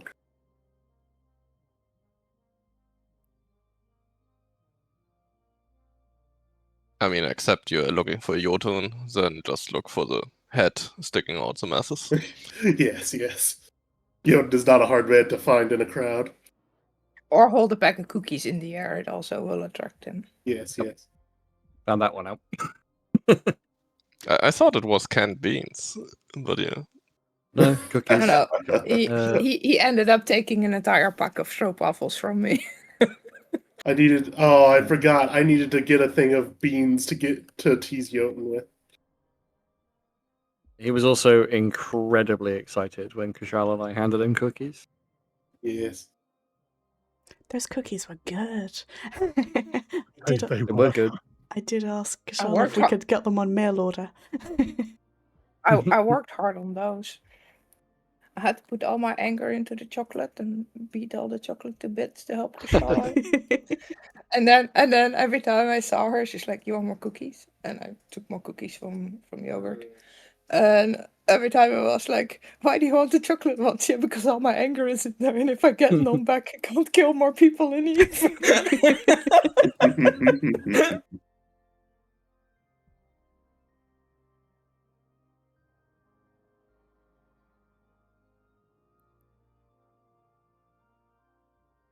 One thing that impressed me as well as a first timer at eFest was just the immersion of the whole thing. When I first walked into Harpa, that was on the Thursday morning, and you come up these stairs and you have the classic Eve music playing right there. That's a pretty cool experience. But then there's also all these banners and decor of the different alliance and coalitions and Eve itself. The whole thing looked pretty amazing. And when you walked into it, it was really a very unique place to be, right? And it's all of your knowledge, the people you know, the emotion from Eve, but into that building, it was a very special place to be, especially coming in the first day. Or just sitting in a restaurant and having people randomly behind you that you've never seen or heard before talk about Eve and talk about suplexes and whatever, and you're like, huh? I'm not supposed to hear this when I'm out and about. Like, what is this?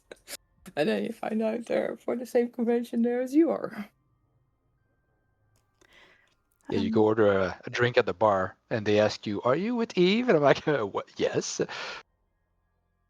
Is it that obvious? And then they give you a discount at some bars. Yeah. Yeah, we did that by mistake. We went to somewhere where they were like, "Oh, you," because they saw the wristband, and they were like, "Oh, are you with the E thing?" And they're like, "Oh, okay, cool." And they just did it, and I was like, "Well, I wish I'd known that the first order because I would have got a discount for that one." Grundigger's asked a question in Twitch chat. Said, "Were the devs available? Were the devs accessible during the event, or were there specific question answer sessions?" Yeah, they're just there. They're just like They wandering were around. well, they were both. So obviously they were doing the various lectures, but at the same time, yeah, as Laura said, they were also just out and about chilling, the same as we were. Yeah, they went on the pub crawls and all the rest of it. Yep. I mean, I basically bumped into Jotun every night that I went to a pub as well, which is unsurprising. But the devs were just among us for the entire weekend. Yeah, I forget one of their names, but one of them went with us when we went to the kind of walk around for all the food places, and he was quite a new dev actually. He's only been working for them for like 6 months, and it's actually hilarious to talk to a dev he's doing back end development, and it's funny to talk to someone who's playing the game much less than I have. And she's like, "Oh, so what do you think about that mechanic?" And I'm like, "Well, that could be changed for this." And it's like, "Oh, why is that?" And you tell them, they're like, "That's a really good point." It's like because some of these devs are actually really new, so they actually know less about the game than you probably do.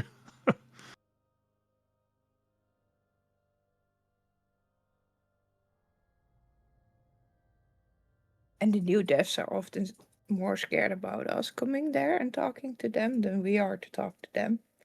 Oh, 100%. When we go the first time, like I talked to a dev this year that was only working at them for 3 weeks and was like, "I don't know where I ended up. I don't know where I am. I don't know if I made the right decision. You guys are overwhelming."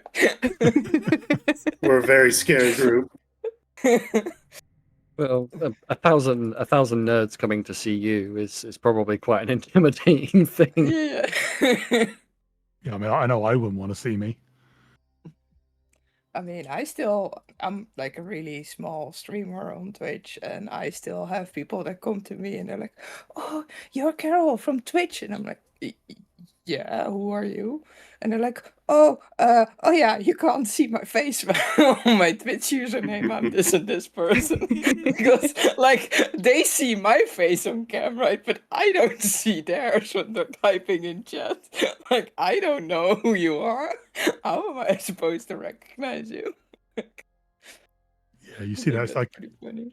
it's like in the partner area at the top, and because obviously a lot of the streamers are up there because a lot of the streamers are partners, and yeah, it's kind of funny to see the ones because there's obviously the loud ones, and I'm not going to say who because you probably know who they are, and then you've got the ones who are quite shy actually, like in person they might do like great fleets and all this kind of stuff, but in person they really don't want to be talking to that many people, and some of them you'll see as they leave the partner area they're tucking away their kind of badge thing and putting their coat up because they just want to be what a normal person. They don't want to be like, oh, I'm this person who runs this podcast.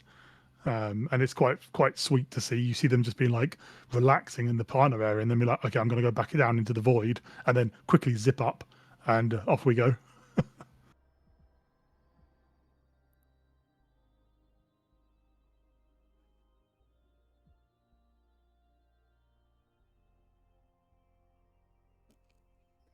Okay, so we've been going for quite a while now, so we will start bringing things to an end with the last couple of questions, I guess.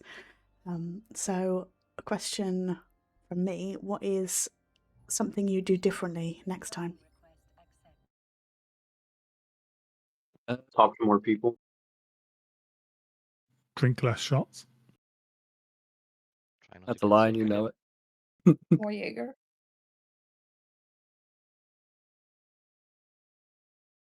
I want to set up more community stuff. Where it's like there was a day I got in Wednesday before, and I had forgotten to set anything up Wednesday because I didn't realize I was coming in at like 6 a.m. and would have all day to myself, kind of thing. And that everyone's getting in tomorrow and stuff. Set something up for that day at least. Yeah, we need to do more stuff as Eve Uni, like not just the banners and stuff, but we need to like push ourselves more because I think we always think that no one cares about Eve Uni. It's like, oh yeah, we're a little court, well, not that little, but like we're a small player in Eve. We don't do the big battle stuff particularly and all this thing. But one thing that was very evident when they did the awards thing and we won that award is like even Twitch chat, which is usually a very toxic place, was like, oh, if Eve Uni doesn't win it, it's rigged. And like when we won it, there was massive cheers and stuff. Like we are liked, and we should really do more as Eve Uni. Like we've had ideas in the past of doing like graduation ceremonies because we are a uni. So having people with floppy hats being the, kind of professors and stuff, and then handing out scrolls and things like because all the other corps do it. They have their merch, and we could do like a really fun, like uni style thing, wearing robes. We could go there looking like professors, and really kind of ham it up.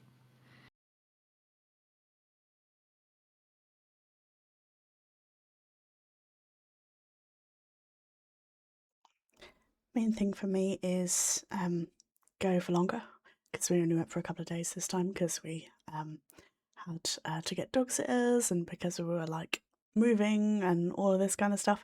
So I'd like to go for like at least a week next time. And yeah, more merch, more flags, more interaction with people. I'll add to Laura's point about being there a whole week, which I think is great, and I love doing it. I think accepting that FanFest itself is so busy and so dense, don't plan anything through it besides just FanFest. That would be my advice. That's something I should have done. If you want to do vacation, do it around it. Between the events outside FanFest, the bars afterward, having lunch with your corp mate, just being on the floor, seeing the exhibit, attending the panel, it's a really, really packed few days. So I think dedicated more time to it and trying to work on the side would be a great option if you can afford it.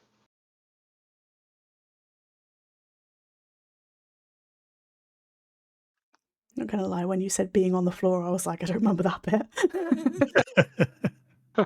When did you get that drunk, man? Was that after the shots? The end of the, yeah, that's the end after of the Amanda. pub crawl. The end of the pub crawl at the after party. That's when you stole Manda's bottle of booze. The fight.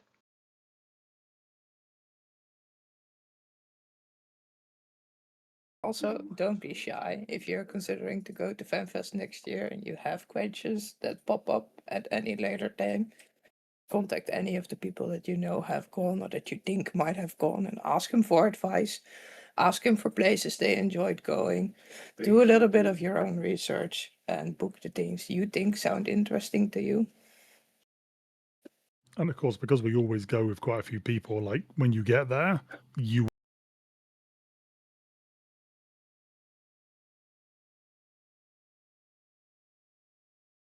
go off and do your own thing.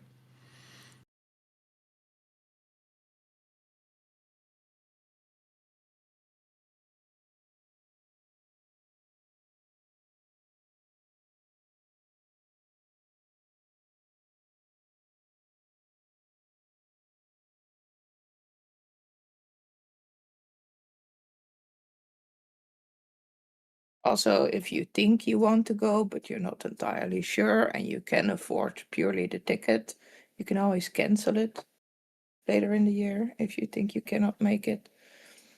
And you'll just get a refund. So you don't have to buy everything in one go, but buying the tickets earlier will make them a lot cheaper. I think that changed this year. Tickets were non-refundable. Really? Yeah. Wasn't like that in the past. You could transfer it to another person, but you don't get a refund.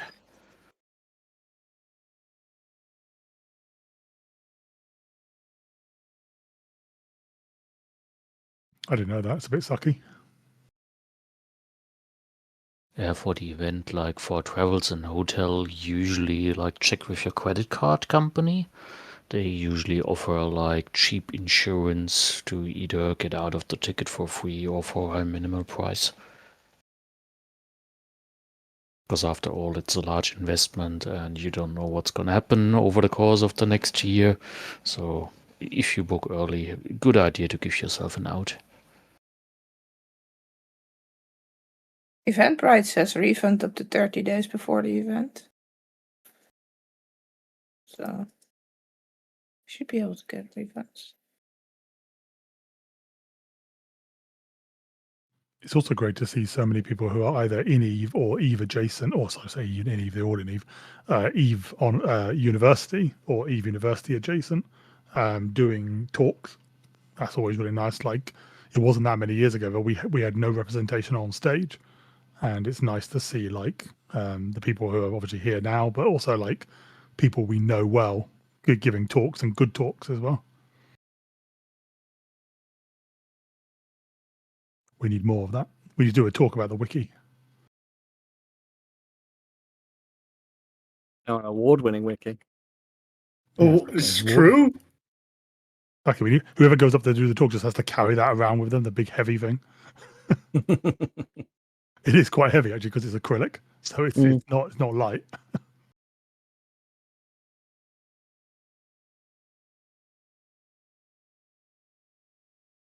Did you manage to get that one home there, Laura? Yeah. Or did Laura already leave? No, it was. She's in the audience. Yeah, she's disappeared as a speaker. But yeah, we did bring it out in the suitcase. Excellent. we always take a massive suitcase because you know you're going to pick up things when you're there. So we just unzip the expanding section and then on the way back, I just shove everything in there. Yeah, Laura's just like, I'm done. Don't want to talk anymore. Bye. Yeah, I accidentally left the channel. Yeah, I'm glad that before the award ceremony, we went back to the hotel and we dropped off because we had so much merch and stuff. We just dropped a load of stuff off. And then I was like, okay, my bag's really light now. And then we went to the award ceremony. It's like, oh shit, my bag's now really heavy again.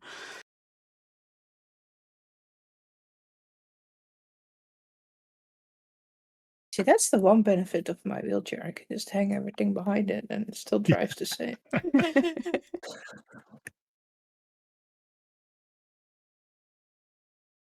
Take good shoes with you as well. There'll be a lot of walking.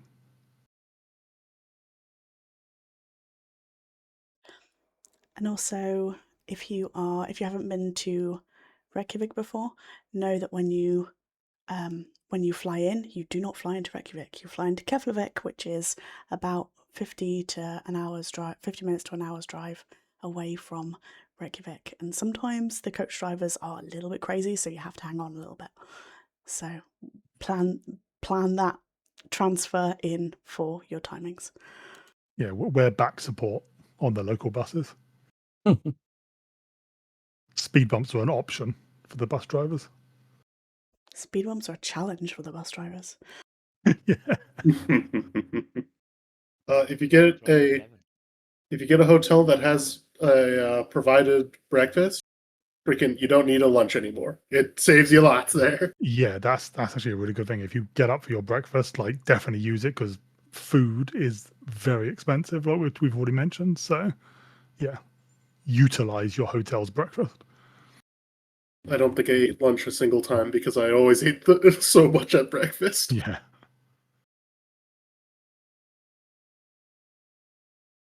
And one thing we always notice is the drivers there are generally so polite. So we would always stop at the edge of every road and see, oh, is this car going to keep going or stop? They always stopped. And it was always very awkward because we're like, are you going to go or are we going to go? And we had to kind of reprogram our minds to think like, no, just go. They will stop. It's not like in the UK where it's 50-50 dice with death. Like they are going to stop. So yeah, they're very friendly when it comes to that.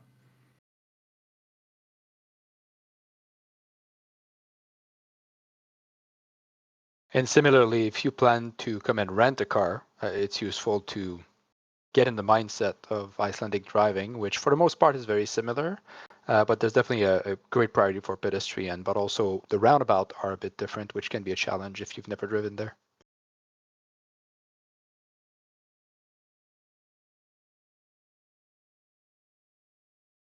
Yeah, the left lane has right of way.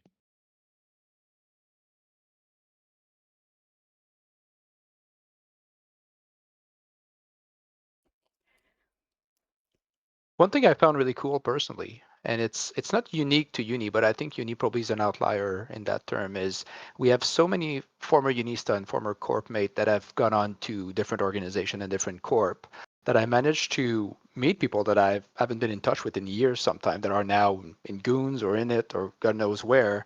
And it was really cool to reconnect with these people that, you know, I see the name on the badge, be like, oh my God, like I remember you from 2021 or something, and they're gone from Uni for a whole while. This is something that is kind of unique to Uni, but very fun to engage. And one thing that happened, for example, one of our former colleague from Uni is now in Bus, and he put an in-game bounty on me in real life. So there was a few guys from Bus chasing me down, trying to put a sticker in my back, and I ended up walking around the airport with a Bus sticker in my backpack for half an hour. The guy made a billion isk. That's amazing. He put a bounty on you in real life. Yeah, there's an unfortunate picture of that now. Eve could do that. The only game where you get away with putting a bounty on someone's head legally. Yeah. In real life. Or saying, I killed you once. Yeah.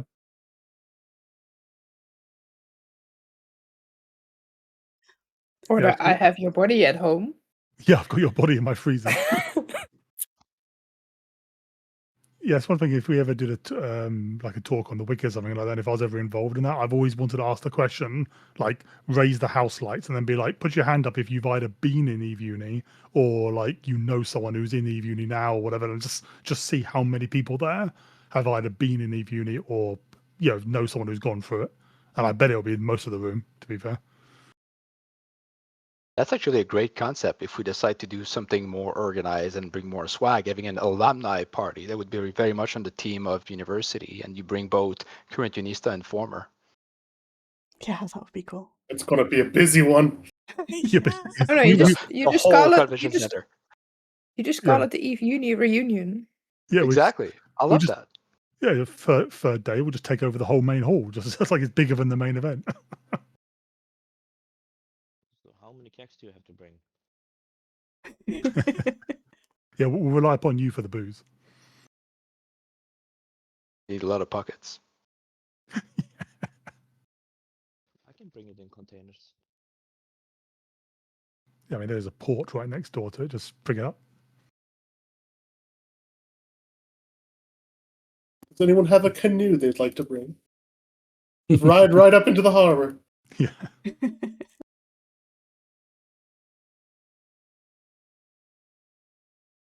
I did hear a story actually last year about someone who did do that. He was like a very wealthy player, physically wealthy in the real world, and he actually hired a private yacht to go there, and he arrived in the kind of harbour and was expecting everyone to be like, wow, look at that kind of thing. But of course, everyone was like, oh, you dick, and things like that. And actually, he didn't go down very well, and he ended up not enjoying the event because everyone was like, yeah, you tosser, you're just showing off, like, go away. Did you guys also hear in one of the Fenris review videos from Fanfest that there was someone that actually came this year that wasn't there for EVE Online, had never played EVE Online before, wasn't there for Vanguard, had never played Vanguard before, hadn't played Frontier, wasn't there for Frontier, had never heard of it before, but had literally only heard about the War for New Eden board game and was there just for the board game and ended up enjoying all of it and considering starting to play all of the games at once. That's amazing. That's a bit of a mind-blowing moment. You go to thinking, oh, it's going to be a nice little cozy venue, about a board game, and you're like, holy crap, this is a massive game. Holy crap, there's 1,000 nerds. Yeah, but also the devs being like, why the fuck did he come here for just a board game? He really liked the board game. There was also that moment where, with one of the talks, they were talking with like the Google DeepMind representative, and he was like, "Oh yeah, I applied to EVE Uni, but I haven't been accepted yet." And I thought that was kind of cool. Well, I thought that Laura was going to yell out like, "You've been accepted now," or something funny like that. Missed the golden Get opportunity, right on Laura. it. Can you imagine if we rejected the Google DeepMind person? Fun fact, we had, like, almost straight after that talk, a character that had literally been created after the talk with that guy's actual real life name, then applied to EVE Uni. And we're like, yeah, that's not him. Literally, we already had a spy applying and pretending to be the DeepMind guy. You gotta be. The funny thing is that my first thought was when he's like, "Oh, they didn't accept me." I'm like, "That's verifiably false." I know I can check that right now to know that's not true. Yeah, I think that was a bit of a bit.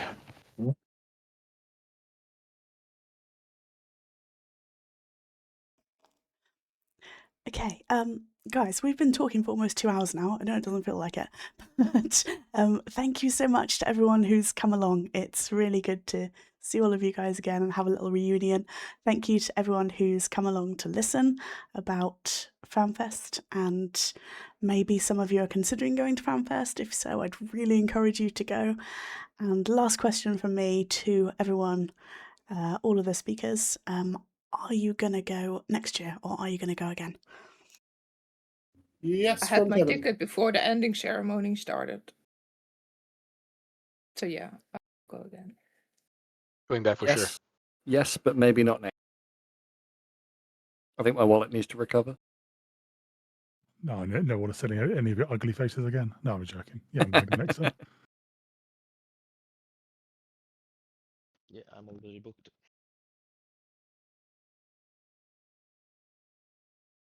I'm not 100% certain, so definitely year after next. Then for like 2 or 3 weeks next year. Got to see how things pan out. Year after next is going to be EVE 25 years, isn't it? Yep. Oh, good Yeah, point. it will be. So it might be a big one.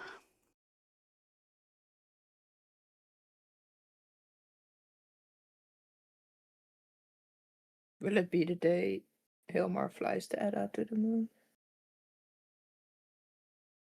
I like to think see him that like the part. Will we see him like depart from like the party at the top of the world completely at the end, just with a rocket going into space with the capsular Edda? Is that what's gonna happen on the 25th? my headcanon is that nobody knows what Hilmar is going to say on stage, and then he just goes and announces like, "Oh, by the way, we're gonna write this thing in blood," and he comes off the stage. I was like, "What the fuck, Hilmar?" Yeah, Oh I yeah, don't think Ilmar knows what he's gonna say. I talked to SK don't Zealous know. after that closing ceremony like last year, and Celeste was like, we had no idea. All we had were our little slides with all our stats and things to review. We had no idea even that the guy was still gonna go on stage. We also had no idea what the fuck he was gonna say. Like, even the devs that are like literally on stage in front of him, they have like no clue what's gonna happen. Amazing. Imagine if you're like K1P1 or something that has to go on the stage with him, and you're just not sure what he's gonna say next.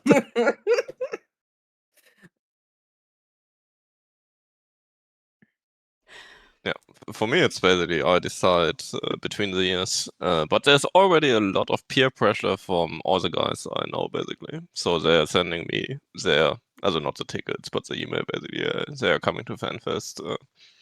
And what's about you, basically? So, yeah. Quite likely, I would say.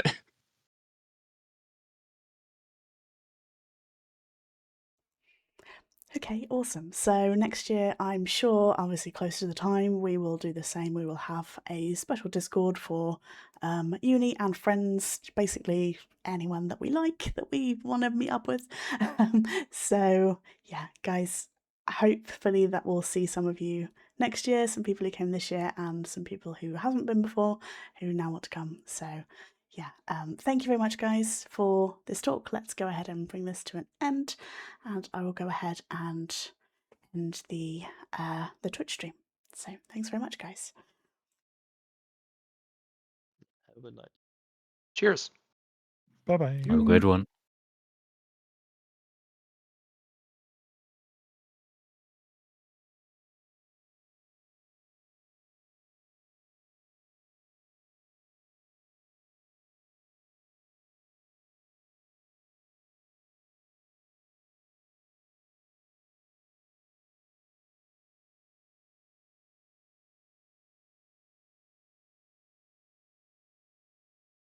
I've never been to Australia though. Like that's crazy. Huh?